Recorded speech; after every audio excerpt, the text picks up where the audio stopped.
said it would be easy navigating the current hard market. And without further ado, and to expand further on what we're doing today, I'm going to pass it off to the director of the Academy of Insurance and today's moderator, Mr. Patrick Raid. Thanks, George, and welcome everybody. Thanks for joining us today. We have we've just got a packed hour-ish of. And of course, when the live stream comes up, it got into my ear. So anyway, we've got a packed full hour. We've got a brilliant group of people here with us today. So without any further ado, let me just introduce our panel. With us today, we've got Scott Margraves, recognized as a top insurance professional for his leadership and dedication to the profession. Scott's got over 30 years of hands-on commercial P&C experience. And listen to this, folks: 5 major hurricanes, 3 500-year floods, multiple catastrophic fire claims, and can still smile. Scott is an insurance industry expert. We're glad to have him with us. This is his first time with the Academy of Insurance, so we welcome Scott Margraves. And also with us today is Nancy Germond, Executive Director, Risk Management and Education for the Big I, the Independent Insurance Agents and Brokers of America. That's a whole lot to say. She's located in the far too hot area of Phoenix, Arizona, and Nancy has the distinction of being one of the second generation insurance people that I know, somebody who got into this on purpose. Nancy was the first risk manager for the city of Prescott, Arizona. She teaches at the college level, or at least she has before. She's been an instructor with the Academy of Insurance. She's a writer, and she's with the Big I now. So thanks for joining us, Nancy. And already in the comments in the chat, we've got Janelle, who's a 3rd generation insurance professional. My goodness.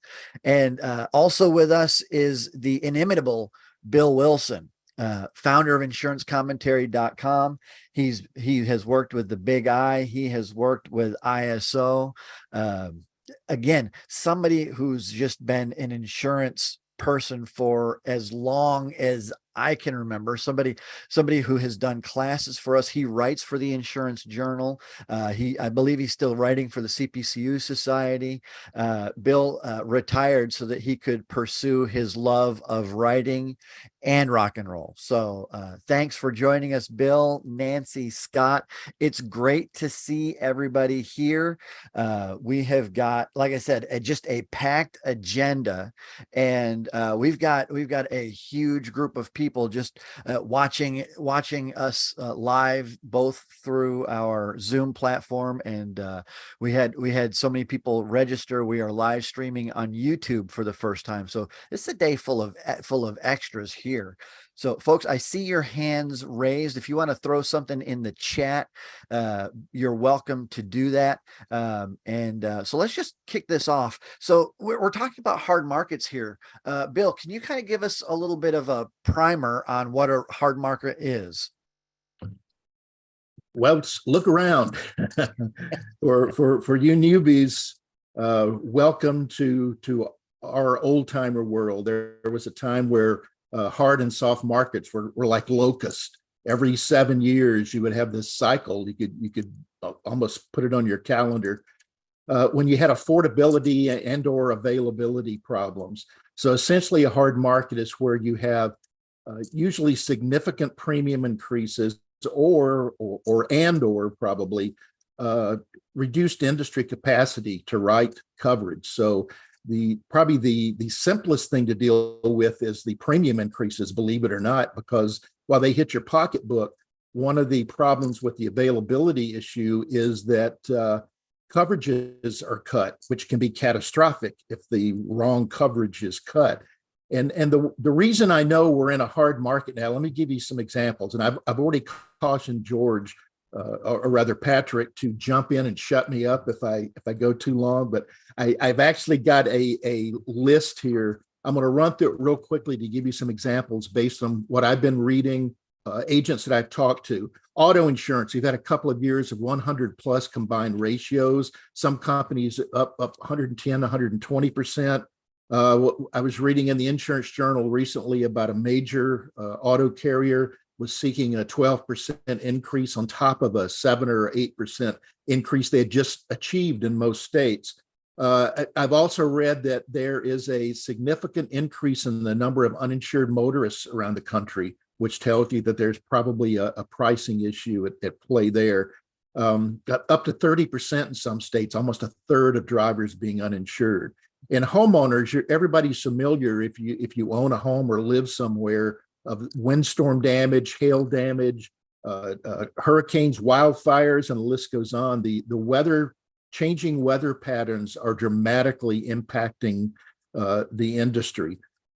Saw an article recently in Colorado, which has been devastated by wildfires like California, 700% premium increase for condo owners in that area. One other thing real quick is in commercial lines, the habitational marketplace has been decimated by the hard market and by changes from a premium and a coverage standpoint. According to ISO, to bear risk, the industry underwriting loss in 2022 was 6 times what it was in 2021, largely due to weather issues. There was a consultant that had a LinkedIn post talking about increases of 300% in commercial renewal premiums in the Eastern Seaboard. John Putnam, who is a consultant in Colorado, at his own co-op where he lives, saw their premium go from $24,000 to $92,000, higher deductible, and they had to split the coverage between 2 carriers, not just one. So that they were hitting that availability issue, and they happen to both be E&S carriers, something that we're going to talk about, I think, a little bit later on. Had another condo complex that he may have consulted on that had to split their coverage between 5 carriers, and their premium went from $60,000 to $425,000. There's movement to B-rated carriers from A-rated carriers that we haven't seen in recent years. And one other thing, there is an agent named Karen O'Connor Corrigan in Missouri who is one of the best habitational marketplace people in the country. She quoted a Community Association Institute survey recently where 96% of responders said they were seeing significant premium increases. Over 10% of them were seeing just blanket non-renewals of coverage, and they're scrambling to get coverage. Over half the respondents had premium increases of up to 25%, over a third up to 50%, and beyond that, even higher. So with that, there is ample evidence that we are in a very hard market right now. So the question is, how do we deal with that? What do we learn from it, and how do we proceed? Yeah, absolutely. One of the comments that came in is in Texas, they're seeing 25 to 35% increases. Scott, you're an agent on the ground. What are you seeing as this in this hard market as it's opening up in your area? Well, I echo what Bill said. There's an attitude that carriers really don't want to write new business, that they're taking a significant increase in revenue and premiums without additional exposure. So trying to get an underwriter or the supervisor interested in a piece of business is more of a challenge. Your submissions need to be A pile. There's A piles and B piles. A piles, everything's there. They can make a decision in 10, 15 minutes. The B pile, well, I'm missing a year's loss runs. Well, I don't have a driver's list. Well, I don't, whatever the answer is, anything that an underwriter, the perception is, anything that an underwriter can do to move your submission to the B pile, that's what's happened. Yeah, and Nancy, we got a great question that plays along with this. Christine wants to know, when was the last time we had a market this hard? You're on mute. Bill would be the better person to answer that question. I mean, I just can't remember a market like this. It's the hardest market I've ever seen. Bill? Yeah, I think you have to go back. I would have to go back to at least the late 70s or maybe into the 80s when it was this deep and this widespread. And since so much of this is weather driven, I think it may be a new thing that will continue for quite a while. We're having to dealing with just more costly insurance. That's why, as we'll I think talk about later on, there are other risk management approaches other than insurance in dealing with losses, and that we may have to explore those much harder than we did in the past. Yeah, and I think some of these comments are really hitting home. Folks are talking about 80s and Blake mentions mold, and there've been things that are here and there. Scott mentions the 80s professional liability market. Mm-hmm. But this market, the way it is, Nancy, what trends are you starting to see in the agency space right now, given with this market? Well, some of the agents and this is it from the Midwest, which, is not necessarily hit as bad as some of the coastal areas are. We had one agent say, hey, I'm having to remarket everything. So you've got to have a strategy in mind for what you remarket and what you don't. But in this little survey that was taken, 25 to 50% was a percentage of customers that over a quarter were remarketing. And from 50 to 75% of their customers, their remarketing is 40%. And, that's just a gigantic time element. Sure. So I do concur with Bill that I don't see an end in sight, because, as Bill said, so much of this is climate driven. And so is this the new normal? And this may well in many lines be the new normal. As far as carrier appetites and underwriting guidelines, they're much more strict, tightened. They're much more selective. Basically, one Midwest agent said the message is they don't want new business, but they won't say that. So you'll end up doing the submission and then they just sit on it. And then they'll say, oh, it doesn't exactly meet this underwriting guideline that, may or may not be the case. So we're dealing with just a drastically different market.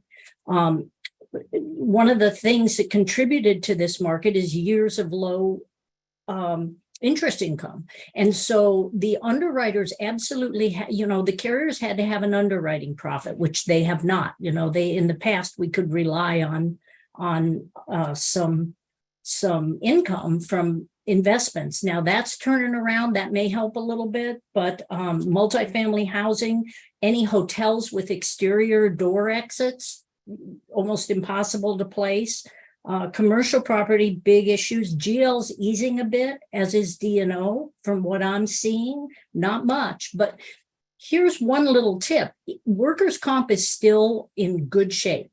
And so if you have agents in your agency who can lead with workers' comp, that can help, because if you can write the comp and then start to bring in the other accounts. But again, I've never seen a market like this. Yeah. And Nancy, you had mentioned there talking about interest rates and such. Julie asks, is a lot of this inflation driven? And yeah, a lot of this is inflation driven. The cost of everything is going up, right? Mm-hmm. I mean, and part of the issue we see where in property in particular, over the years, property gets the property does not, the valuation doesn't match what the actual cost to repair is going to be. And so we've in that way that can artificially keep the market down.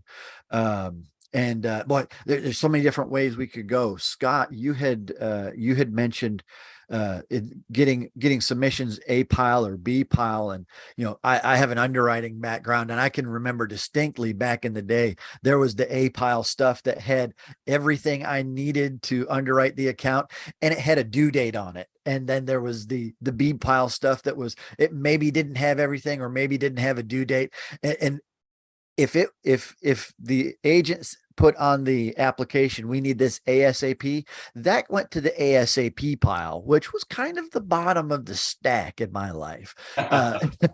You know, are you, what do you think, Scott? Should agents be looking to remarket everything, or just the stuff that's coming back with giant increases or changes in coverage? That's a great question, and the short answer is it just really depends. You know, you have to know your client. You know, what is the market? What do they do? Who's going to ride it? You know, there's, on the flip side, there's nothing worse than getting blindsided by a carrier you represent. And the only reason is because you didn't go to it. You know, do you lock up the market? Do you, I mean, it just really depends on the risk, in my opinion. Are you seeing a significant shift in the coverages, like we've been talking about with a trademark hard market trait is that the coverages are being reduced? Are you seeing that on the ground out there in Texas? Yes, absolutely. Deductibles are going up, reduction of coverage, sublimits, but the bigger issue that's been going on for a long time is the carriers, the standard market carriers are just really being picky.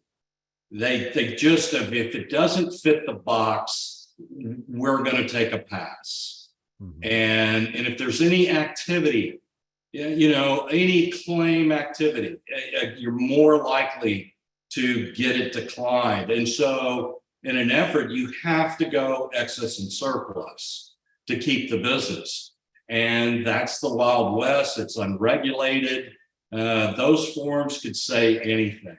Mm-hmm. And it sets you up for an E&O claim, is the real concern. And so not only do you have to look at the quotes, pull the forms, try and get the quote from an E&S broker a week before it expires so that you can do your due diligence. It's tough right now. It is very tough because the E&S brokers, they're not releasing quotes either.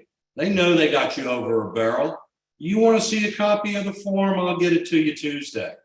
After you bound it, and I'm over exaggerating, of course, but there's a hint of truth in what I just said. Hey, Patrick, I want to ask you though, when it comes to submissions, did you ever give any credit for a cover letter, a company overview, and just a synopsis? You know, that kind of thing would often make it a lot easier to get a decision. And if it's especially when you're dealing with an agency who, you know, an on the ball agent who gets me a complete submission on time, where I'm not trying to rush, you know, I need it in 6 hours, or I need it by close of business today, or I know I got it to you at 3 o'clock on a Friday. Can I have it before we're done today? You know, that's a kind of thing that definitely does raise a good flag in my mind that says, okay, we've got an on the ball agent who knows the risk that they're submitting. They're not just sending this to me to block the market. They want me to write it, and I'm going to work with them. To me, that's a flag that says, yeah, this is somebody I want to work with. That's turning the tables on me. Thanks, Scott. So Bill, Nancy had mentioned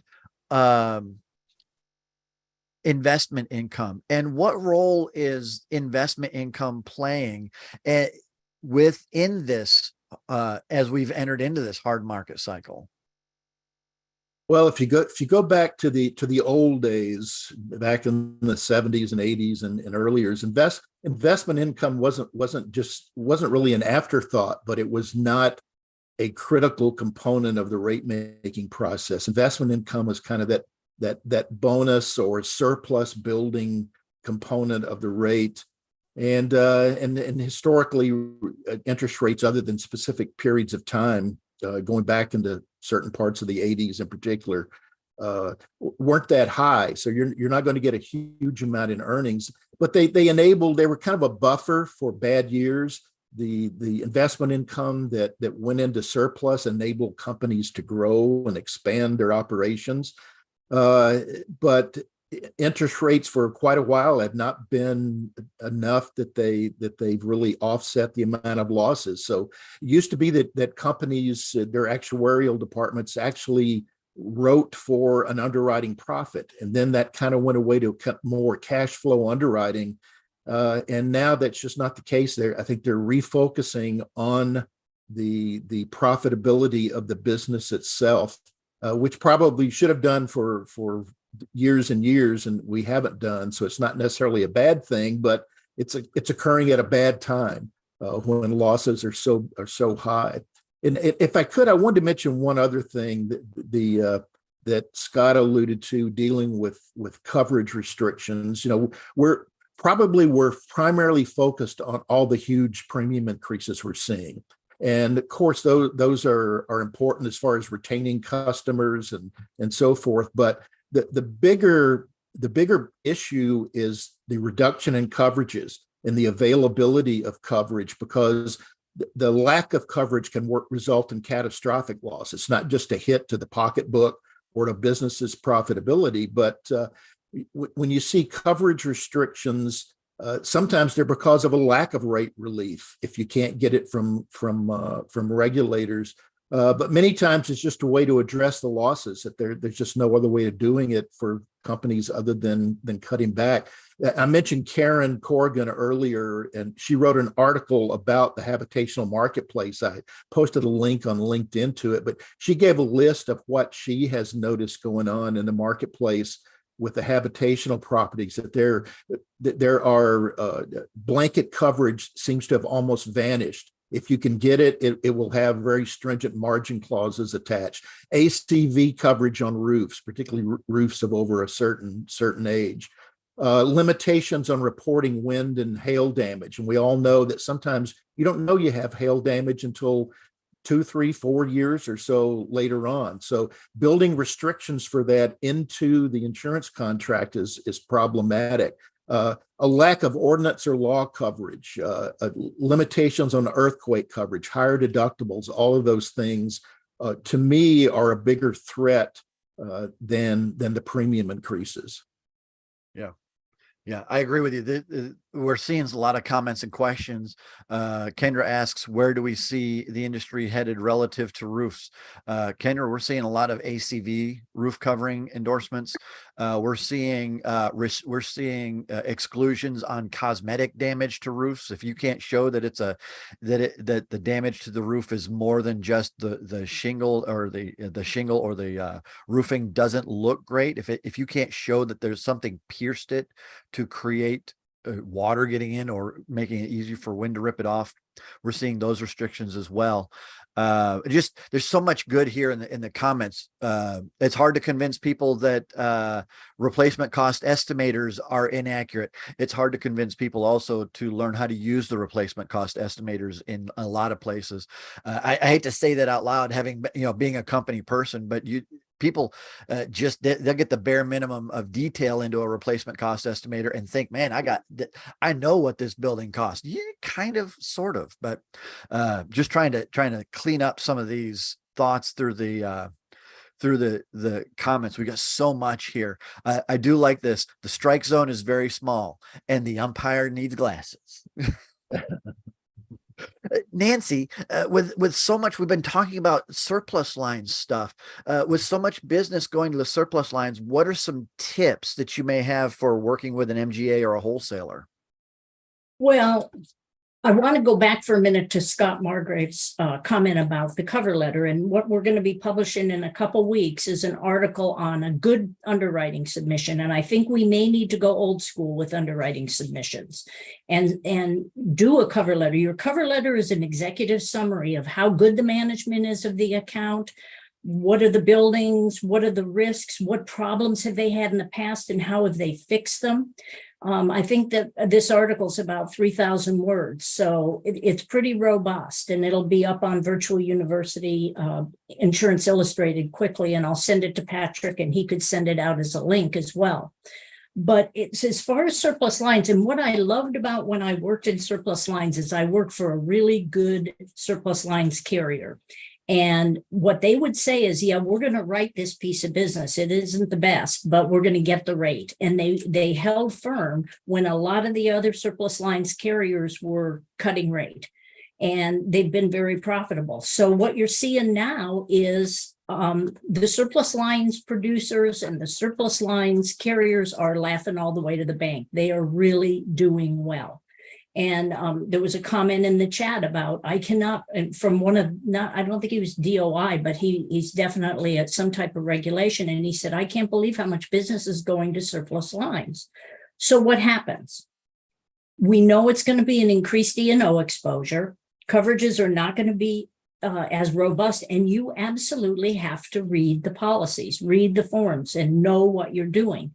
Also, now is the time to develop hand-holding relationships with good wholesale brokers, because, for example, if you're going to write a specialty line of coverage, think about active assailant. If you're pushing active assailant in your agency, and today, what business doesn't have that exposure? You want a wholesaler who knows their competition and knows the forms, so that they can kind of be honest with you about, here's where, you know, you're not going to have coverage, whereas with another form you might. So develop those relationships. When you're working with wholesalers, hammer out beforehand who's going to issue the certificates of coverage. Make sure you've got that, because we're finding agents saying they won't issue a certificate. I can't issue the certificate. But we know that we have to service our client. The carrier is not going to do it, then you've got a problem. Mm-hmm. So, but this doesn't just apply right now to surplus lines. What I'm hearing is that carriers, between the standard lines carriers, between new and you know, the brain drain that we're experiencing in the industry and the new hires, they're making more mistakes on policy issuance. One of the Midwest brokers said, where you could have in the past relied on the standard lines carriers to get it right when they do a renewal or issue a new policy, you can't rely on that anymore. You've got to check everything. So I am quite sure that the E&O carriers for the agency professional lines are keeping a really close eye on this and doing as much training as they can. And today I would just caution you to be thinking about what excess carrier you're partnering with, because you want as many tools as you can get. And many of the surplus lines carriers, as I always say, if you're going to some surplus or some professional lines carriers, in the morning that adjuster may be doing a nail file claim from a professional beauty salon, and in the afternoon they're doing an agency E&O claim. So be very careful who you're choosing to back your play these days. I think that's about it. Furnish binders. If you can't get the certificates of insurance, furnish the binders. That's about the best you can do right now. And don't put yourself on Front Street with issuing those certificates if you can't get them issued. Thanks, Nancy. And Scott, with the move to more E&S carriers, how does an agent act prudently or wisely, not just to make sure that their clients are properly covered, but to, you know, make sure that they're doing good business as well? Well, I think the same principles apply. I saw a comment that someone said, you know, it's tough to get a relationship with an underwriter, whether it's E&S or standard market. These guys move around so often. It just feels that, you know, as soon as you've got a working relationship with an underwriter, they're gone. And you know, that all I can tell you is that person's probably going somewhere, and it's important to stay in touch with that person. but that of course doesn't help you in the immediate term.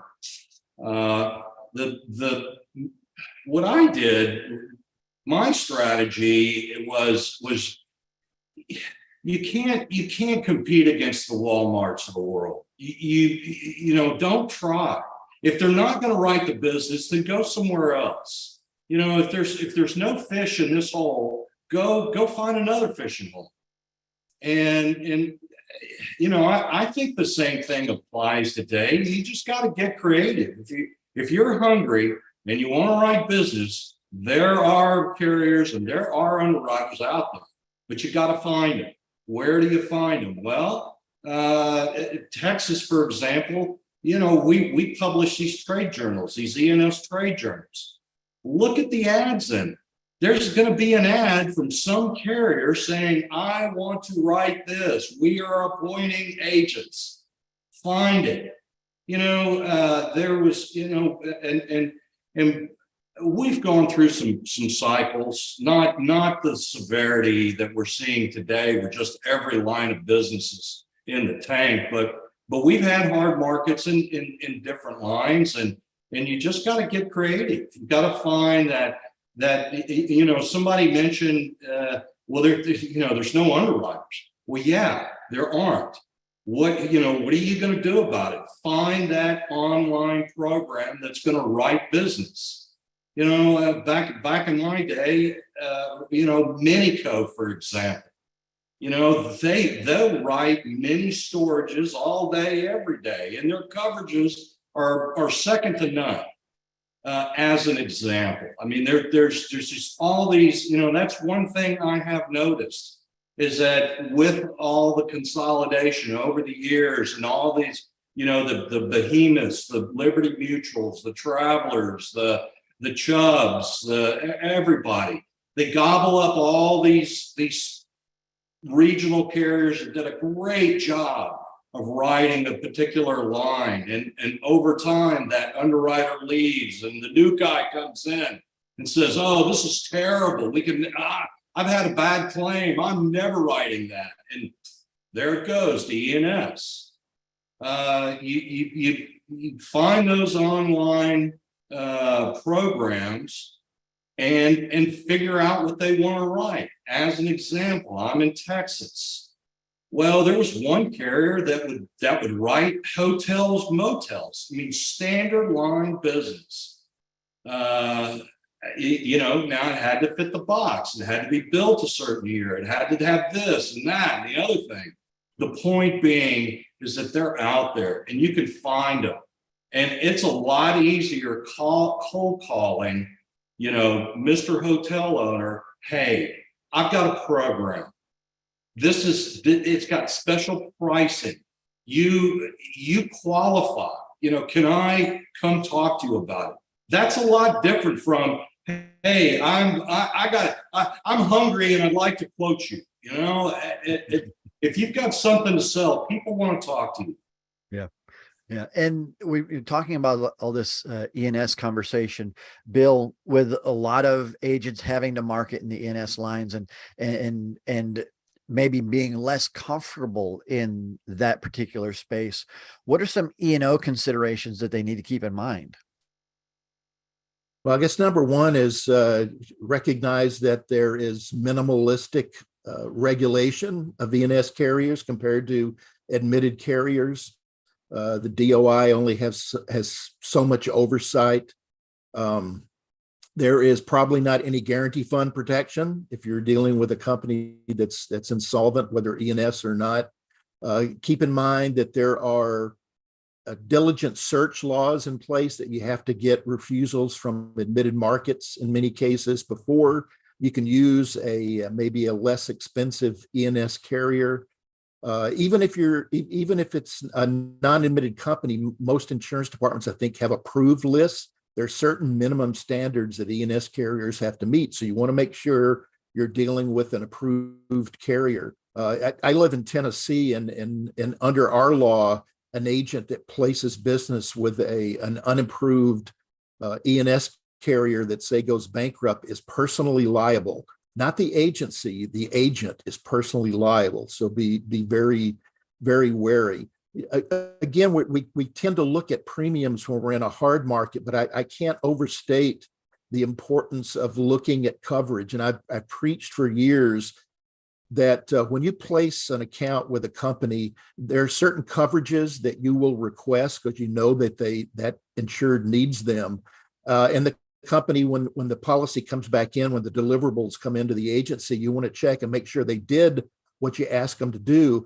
Just as important is to quality control that policy deliverable to see what was added that you didn't ask for. Because I will guarantee you there are exclusionary or restrictive endorsements that the carrier has added, sometimes justifiably, but in many cases you can get those removed for little or no additional premium.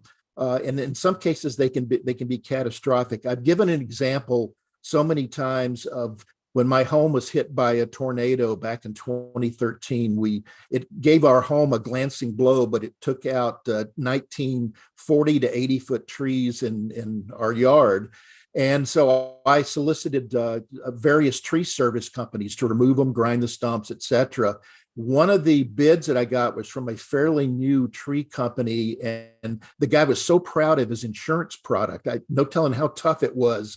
He was only 3 months in the business to get that coverage. So he gave me this portfolio, and he had an ISO CGL policy, which is fine, but attached to it were, as I recall, 48 endorsements. One of those endorsements excluded ongoing operations and your work, which is another way of saying completed operations. The guy bought a premises liability policy and had no idea that that's what he had. I could tell by just looking at the premium for that kind of a business that he did not have the coverage that he thought he did. They're going to be in this hard market. What I wrote an article for the Big I years ago, I called hard market shenanigans. If you're an agent, be vigilant. There are going to be all kinds of things going on out there from a competitive standpoint, from an ethical standpoint. Of this happened back when guaranteed replacement costs made a brief appearance, and agents were deliberately writing the value of the home, the coverage A amount, less than the true value, saying, well, it's guaranteed replacement costs. You've got an extra 20%, 50%, unlimited or whatever. So it'll all work out. Or they were rating long haul trucking as short haul, using the wrong codes. Or they were tweaking payroll, which and workers' comp can come back to haunt you if you're experience rated down the line. So be wary of those kinds of things. And I think most importantly, communicate with your customers. When you do see those coverage limitations come in, let them know that they're there. And if there's anything you can do about that.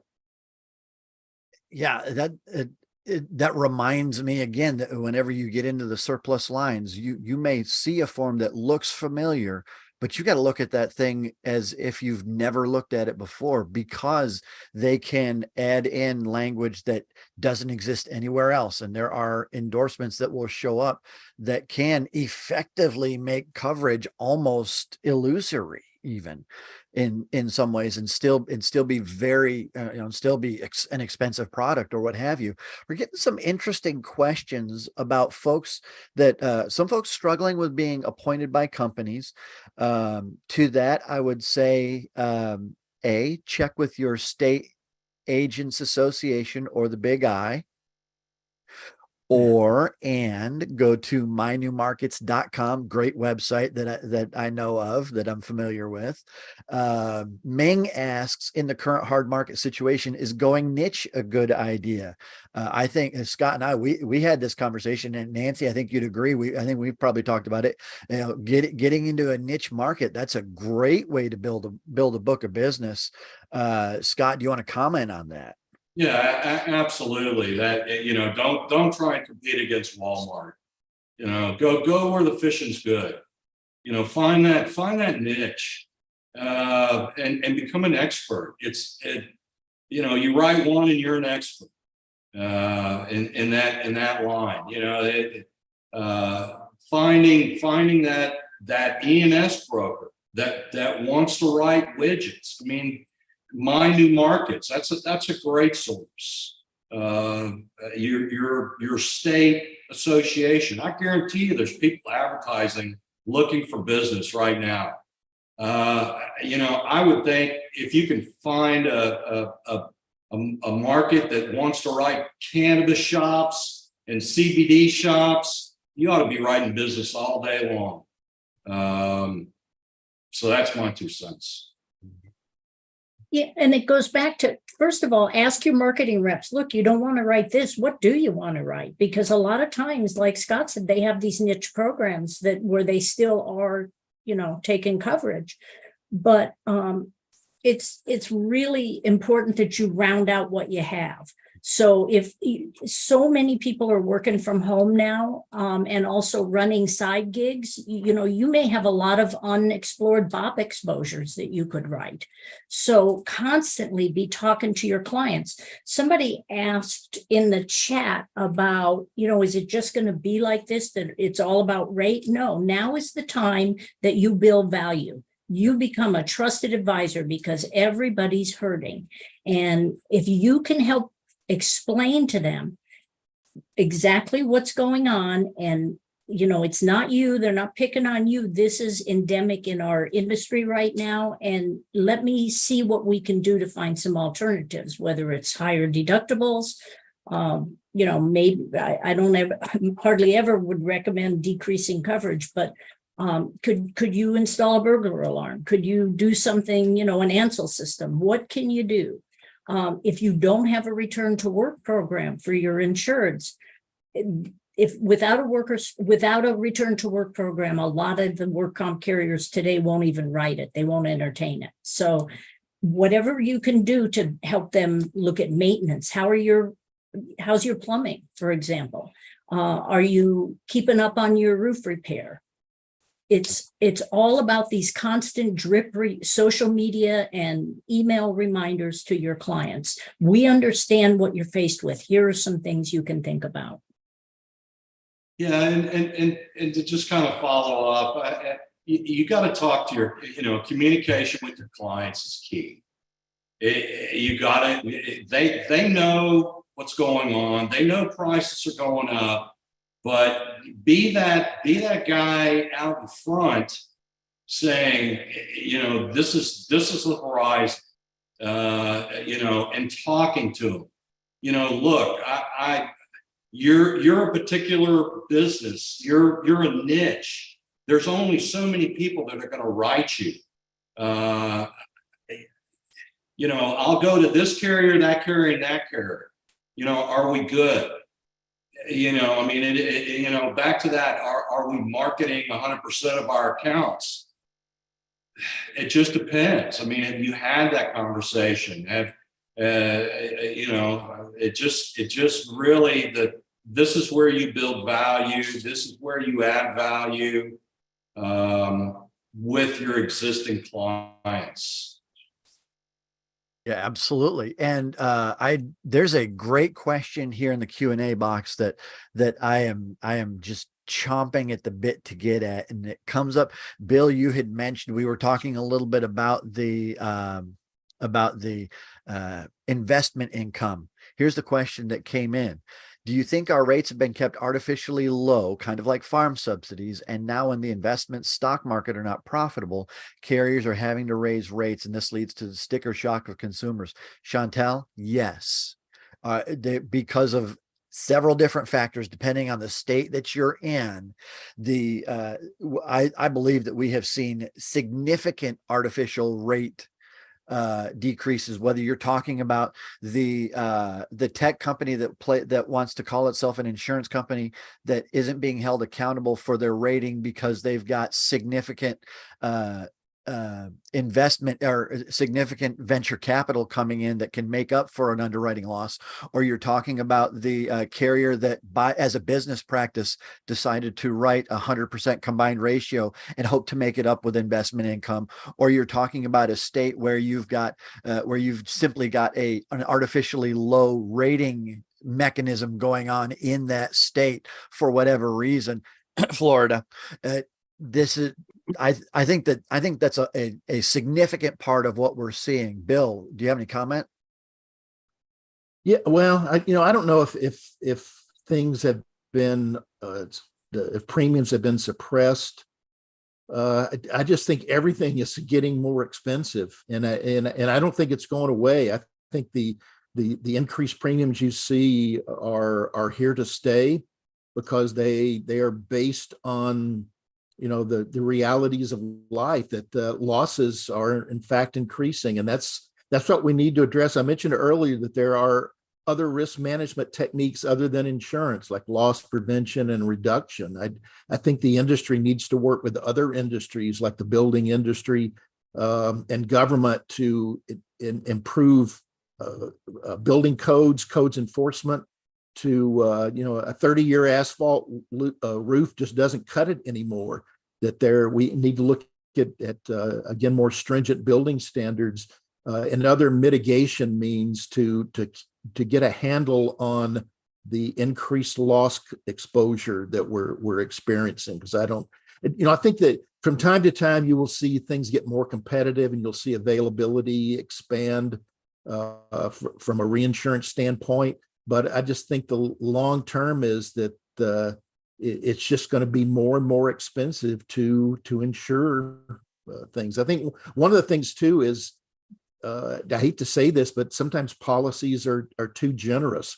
Going back to the 70s and into the 80s, we were adding all kinds of bells and whistles. I'm old enough to remember when named perils policies were more common than the open perils forms that are predominate today. And even though they covered 90% of the things, I've always advocated that you need a high deductible, very broad coverage for certain perils, but for everything else, the named perils works pretty well. So I think you'll continue to see coverage reductions, and you'll continue to see high premiums. You got to learn how to sell and learn how to sell coverages. I know another agent in Missouri, a fellow by the name of Tim Wall, has made his whole career on selling coverage. Says every week there's a contractor comes into his office wanting him to save them money. Invariably, they leave paying more than their current premium, because he showed them all the holes in their current policies and how he could plug those holes for little or no additional premium. So that kind of coverage-based selling, I think, is something that we also need to explore more. Well, and just to kind of follow up on Bill, cyber. Does anybody really know what's in a cyber policy? I mean, I know I do, but you want to be an expert, you want to distinguish yourself, sell cyber, lead with cyber. I guarantee you, your competitors do not know what's in a cyber form, or how it works, or how it's been paid. That's a big hot topic. And again, that just kind of what Bill was saying, I just thought of that. And to Nancy's point about marketing reps, what are you writing? If we ever get an honest answer out of that one, that will be the first. Really what I always wanted to know is what are you writing? What success have you had in the last quarter? As opposed to what are you not writing? What did you write? And is that something that we can go after in those marketing rep meetings?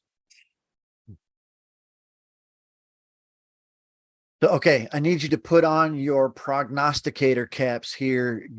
Bring out the wizard who can tell us what's going on.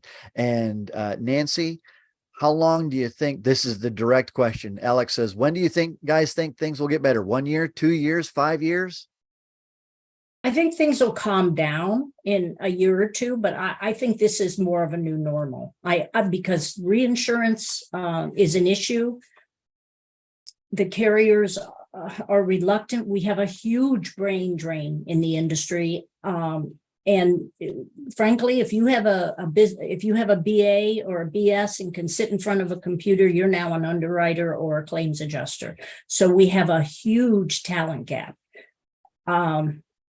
I'm not optimistic, but I'm a sociologist by training, and I don't know any sociologist who's optimistic about anything right now. So well, I don't know. What do you all think? Well, if I could Go ahead, jump Bill. in, I've been looking at some of the chat things, comments like, a lot of questions and not many answers. I guess one of the answers beyond what I've said about, using risk management techniques and working on building codes and things like that is that we just deal with it and do what we've always done and do it better. We really need to educate customers. I've harped on this for years and years about the horrible advertising this industry does, where as one Twitter commentator said, it sounds like insurance companies are trying to out-funny each other. This business isn't funny. And I understand the purpose of advertising is to grab attention and make you remember that carrier, but we do a horrible job of educating our customers. We need to make them understand that there is a reason why premiums are increasing, and there's a limitation, just a practical limitation to how we can address that. But let me give you some good news. We look at the hard market. We've talked about the bad things there. It's the old bad news, good news thing. The bad news is that there are premium increases, and that's going to result in lost accounts. There's going to be reduced coverages that could increase E&O claims, but there is a silver lining or a positive side. One, it may seem kind of flippant, but I bet every agency here it has accounts that they would like to lose, accounts that are, if you ever put pencil to paper, that are unprofitable.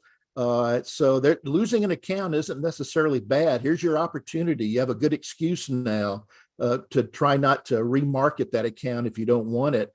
The other thing is, while you're losing accounts, so is everybody else. It's an opportunity to get what for you is new business. By landing an account from somebody else, you may actually be able to reduce their premium.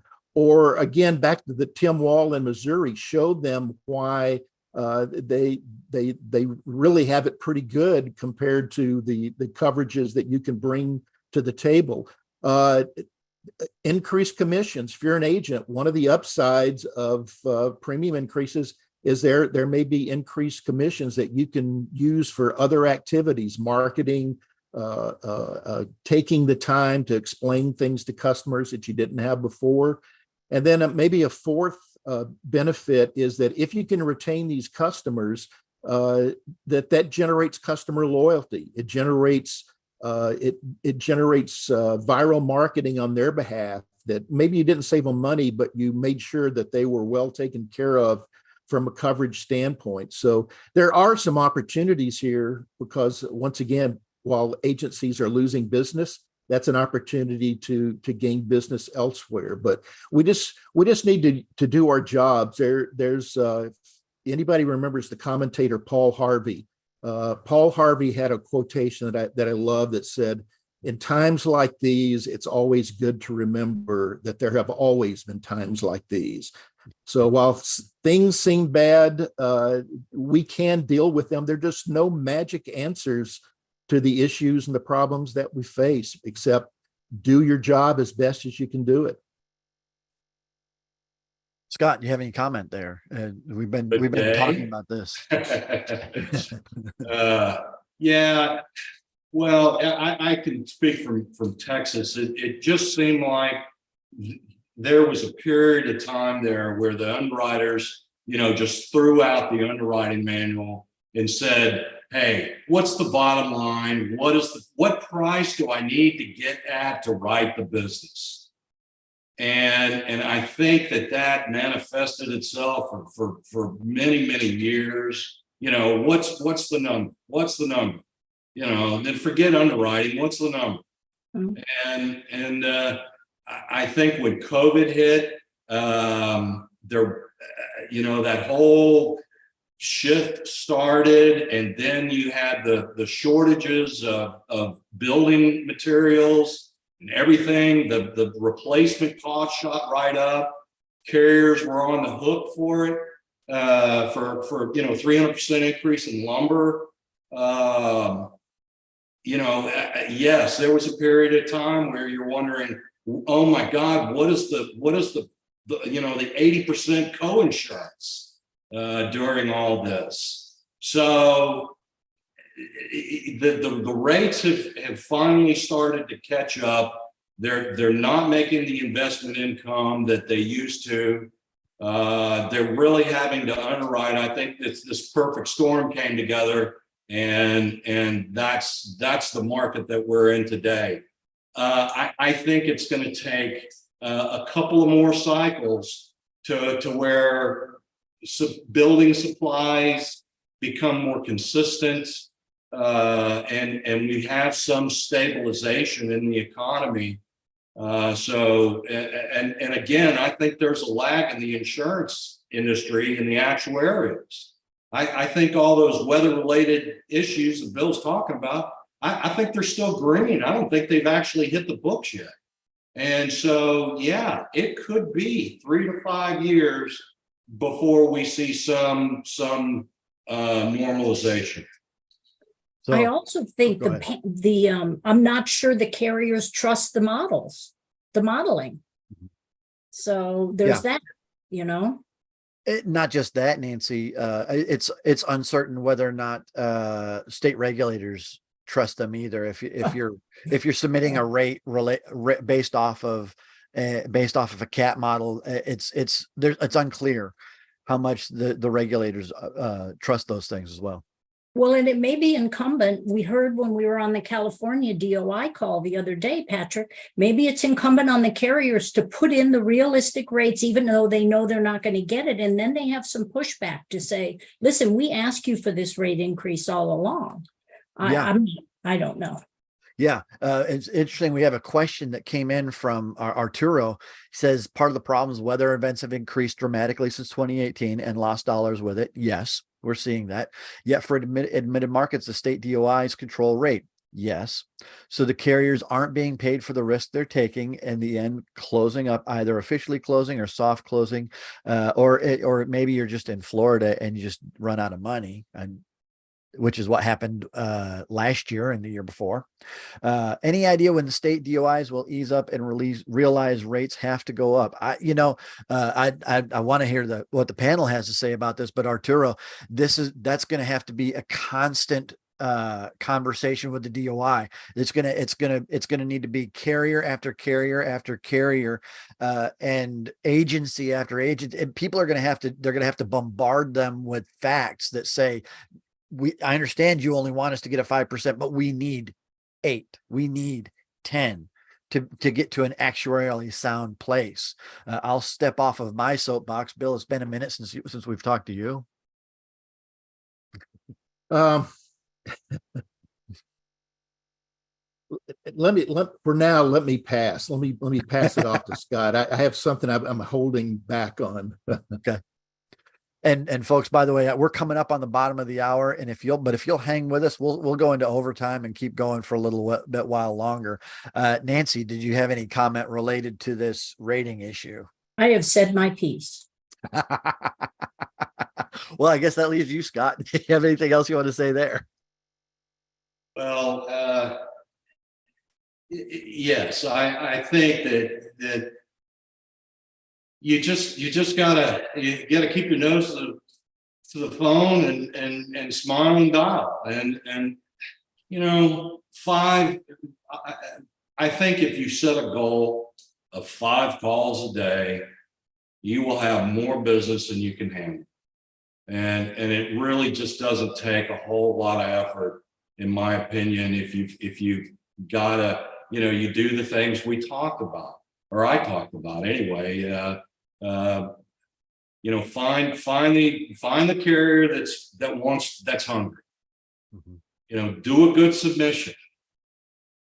Talk to them and come in strong and get her done.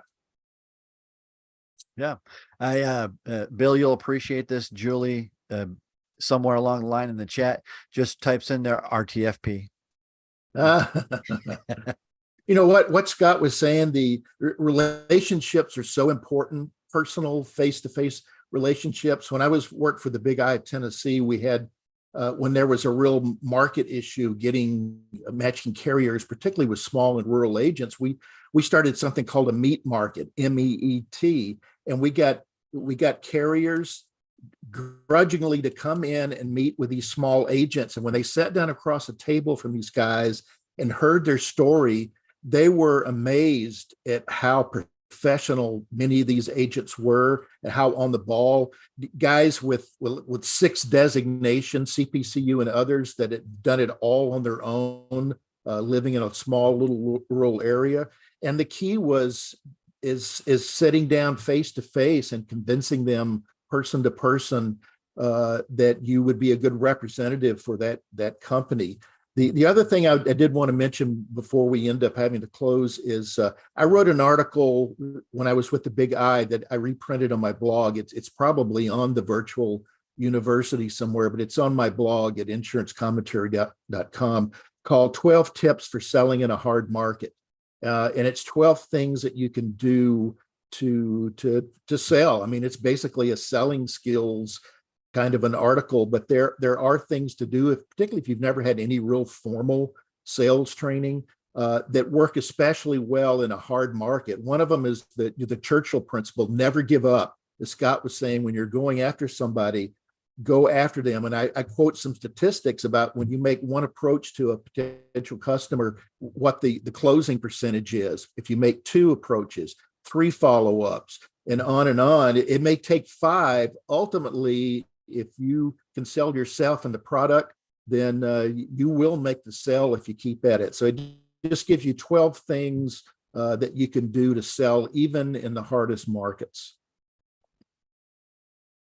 Patrick, can I jump in real quick? Go ahead. I was talking about cold calling, and I know people aren't picking up the phone. Okay. But that's just one tool in your quiver. It's do you have speech? Do you have a story to tell? If the guy were to pick up the phone, what would you say? Do you write it down? Do you have a 1-minute script that you know and have committed to heart? You leave that message on the voicemail. You leave it with the gatekeeper. You gotta sell the gatekeeper too. Hey, I've got a special program. It's got special pricing. Not everybody qualifies. Could we have just a minute to see if you would be qualified for this special program? As an example, you got to do your emails. You got to do your social media. And frankly, I think most of my business, or a majority of my business, is relationships. It's one-on-one. It is who I went to school with. It's who I had lunch with. It's what association did I join last year. It's just that overall mix, and leaving that message on the voicemail, it will produce results. Absolutely. And Daniel was reading in the comments, and somebody made him sad, so wants some good news. Hey, Daniel, we're in a great business. Everybody needs insurance for something. This is not going away. And if you're bringing value to clients, you're going to be a winner in this business. There's no doubt in my mind that the agent that learns what the clients need and learns how to build those relationships with those clients, they survive in this market. Couple of other comments real quick. Christine says, Nancy, she's on sociology bandwagon too. Martin says, very interesting that the presenters are all silvery hair.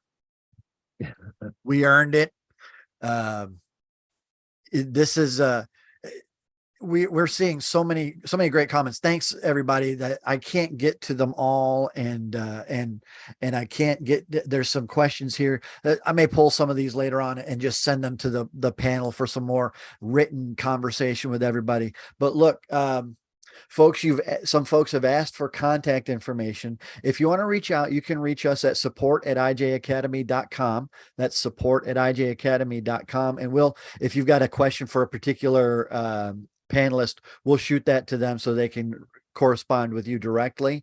Also, I recommend that you connect with Scott and Nancy and Bill and the Academy and me and the Big I and Insurance Commentary on LinkedIn. Make sure that you're connecting there. There's some great content going out there. If you're not a member of an agent association, why do it? If you're not subscribed to Bill's newsletter, do it. If you're not subscribed to just insurancejournal.com, the more you know, the better you can serve your customers and the better you can do this business. So are there any further comments from the panel? I'll start with Scott. Just hang in there. It is a great business. And I've always enjoyed the people, and I've always enjoyed getting to hear the passion out of a business owner. What is it that makes you special? What is it your niche? And if you can just get them to open up a little bit and tell you a little bit about their business, what makes them unique. That's how you start a friendship. Nancy? Couple things. If you are newer in the business, hire a coach or get a mentor. If you can't find somebody to mentor you, look for people that are newly retired. If early in my career, I had spent the money for an executive coach, I would have really benefited. As my father used to say, you got to spend money to make money. Prepare your CSRs and your producers for those frequently asked questions that you're going to get. Have a template, develop that talking points document. Don't take client anger personally. They're not mad at you. And you can point to the carrier. I hate to tell you, but everyone's going to be under stress, including in your agency. I know I lived in Los Angeles during the Rodney King riots, and people were in my office were just blowing up. And what I didn't understand at the time is everybody was under stress. So everybody in your agency is going to be under that kind of stress. So rethink and realign your renewal and remarketing strategy. Big I recommends in their tools brochure that they have just developed. If it's 15% and under, don't remarket it when you can help it. You just have to be strategic. Don't get overwhelmed. This too shall pass. So I've sure enjoyed this. Thank you. And Bill?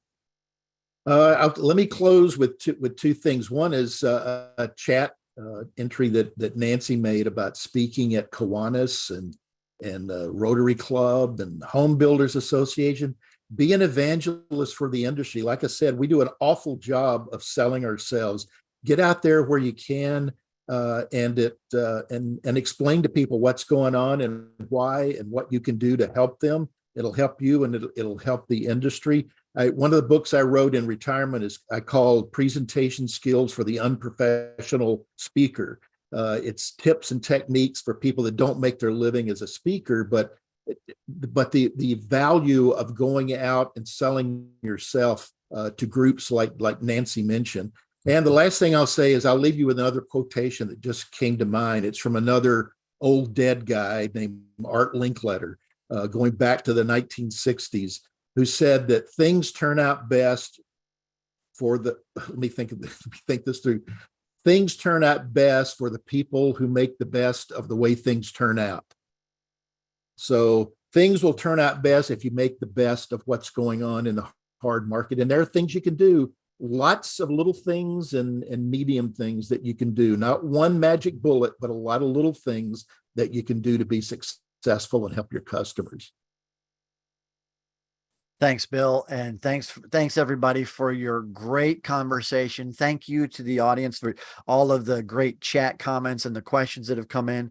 We'll have a transcript of all that. If there's anything in there that we can, we'll get some answers to you all. So on behalf of Scott and Nancy and Bill and George, our host, I'm Patrick Raitt. I'm the director of the Insurance Journal's Academy of Insurance. And I want to thank you all for being with us today. We hope you have a great day. Take care, everybody. Take care. Thank you. Thank you.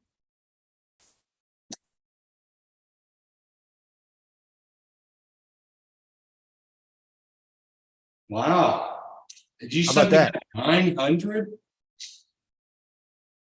We got a lot of chats too. We had, at one point we had